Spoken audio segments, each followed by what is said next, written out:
Mount Lebanon, went to Mount Lebanon High School, went to Carnegie Mellon, graduated from there. And now I wrote a fitness book. So it's the thing I want to say. I'll just talk a little bit about, I guess, what into the genesis of the project and how the book came about, and kind of the inspiration for it. And I guess we'll open it up for a few questions, and then we'll sign some books. So.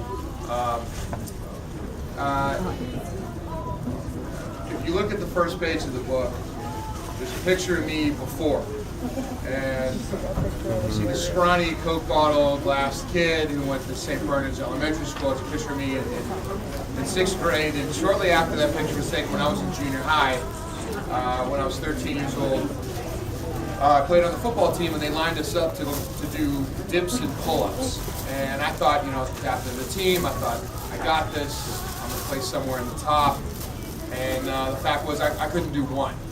And it was really embarrassing. And I really took that to heart. And shortly after that, I began this quest for basically over 2 decades. I sought out the best trainers on earth and figured out how to go from last to hopefully somewhere in the middle. And I had no idea that I'd be standing here today, with the launch of this book. Arnold Schwarzenegger wrote the foreword. He's a good friend of mine. We became friends on the set of this movie Sabotage, the shot that comes out in April. And he and I see things eye to eye. And when Simon & Schuster called me and asked me to write this book, they said they were looking for a guy to write the cutting-edge book of fiction. I got nervous because I'd seen a lot of celebrity fitness books, and there were these really fluffy books that I was embarrassed to have them face up on my coffee table when people came over. I'd hide them, and so I thought if I was going to do this, I was going to make a book that that someone would be proud of having. And furthermore, there's a lot of junk out there in fitness. There's a lot of misinformation, and there's a lot of confusion over what works and what doesn't, what to believe, what not to believe. And I've found that it's an industry that's based on preying on people's fears and insecurities in order to sell new products. If you go to the gym, you're going to see a whole floor full of equipment, these newfangled machines that are newer than the ones last year, and they're not as good as some of the stuff that we were doing right back in the 1950s and before. So this book is really a call to arms, and it's a recall of all of those things that worked from the old strongman techniques, the old powerlifting techniques, plus what we know scientifically today about the body, about cardio, about diet. I was also a kid that sat on the couch, and I remember there's a story in the book. In high school, I was sitting on the couch with my girlfriend who went to Upper St. Clair. You forgive me for that, but we were sitting on the couch watching MTV when they used to show music videos, and some of you are laughing, which means you're old like me. And the video for the Red Hot Chili Peppers Under the Bridge came on. So I don't know if you know that video, but at the end, it ends with a shirtless Anthony Kiedis running in slow motion with his long hair whipping, pecs bouncing, and the room got quiet. And I looked over at my girlfriend, and she was completely perving out on this guy. And I got really angry, and for years after that, when anybody would bring up the Red Hot Chili Peppers, I was like, Red Hot Chili Peppers, I hate them, I just was this complete hater towards this guy. And what I learned is that the jealousy, the envy, whatever those negative emotions were that were swirling around me was really a compass pointing north towards what I wanted to be, what I aspired to. And I couldn't recognize it then, but obviously here I am 20 years later, and I'm that shirtless asshole running around. But to me, slow motion with long hair with short hair, you get the point, And I think what that started to say to me, or what I started realizing, and what is really at the heart of this book, is that it's an inside job. Training, bodybuilding, it's mental. It's mental way more than it is physical. Your body can do things that your mind is going to tell it to stop doing. Anybody can pick up a weight or a soup can and go like that. But what keeps people from achieving their goals and sticking through the times that are hard and pushing past resistance is the mind.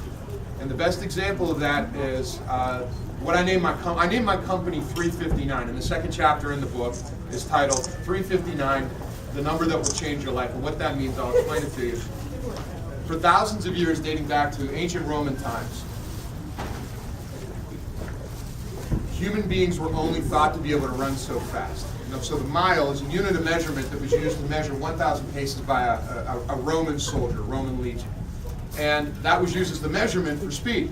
No one could run it in under 4 minutes, and that went on well into the 1950s. So theorists, physicists even postulated that human evolution had a ceiling, that this is as fast as we were all going to run, and that was it.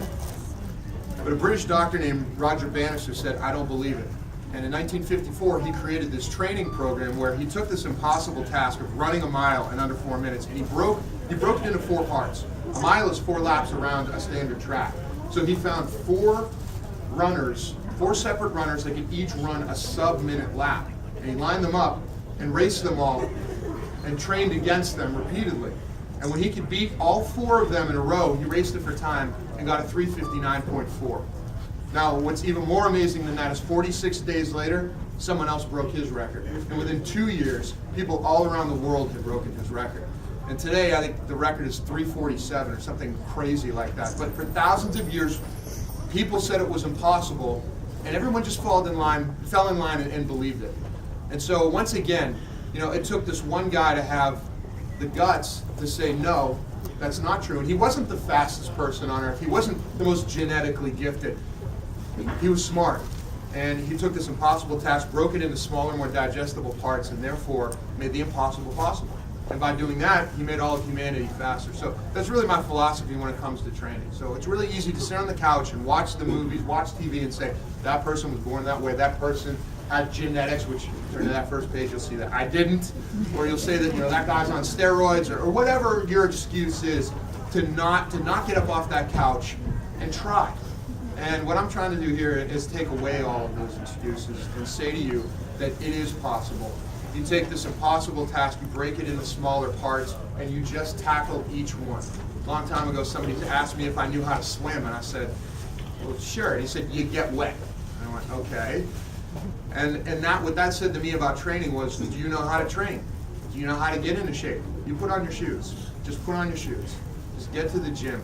And the book, Chapter 6, is the first 6 weeks of training that I used to get in shape for my first shirtless scene on True Blood. So it's step by step, piece by piece. It's got the diet, the cardio, but most of it, like I said, is mental, and it's meant to inspire, and it's meant to motivate.